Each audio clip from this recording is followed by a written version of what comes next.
Adding a TXT record in Cloudflare is actually very simple, and I'll show you how to do that in this video. If you find this video helpful, please don't forget to like and subscribe. Now the first thing you want to do is you want to ensure that you're logged into your Cloudflare account. Once you're logged in, you need to find the domain that you want to add the TXT record for. This is my domain, and once I'm in this domain, now I can click on DNS. Once the DNS page loads, scroll down until I see the add record button, and I click on add record. Now to add a TXT file, which is a text file, the type needs to be TXT.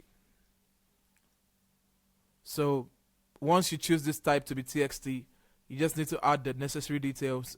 You add the name, you choose a TTL, you add the content, and you can choose to enter comments for the documentations. Then you click on save. Once you click on save and it's saved, it's going to show at the top of this list. Give it a few minutes to propagate, and once that's done, then your TXT record should be in your Cloudflare. If you find this video helpful, please don't forget to like and subscribe. Until the next one, see ya.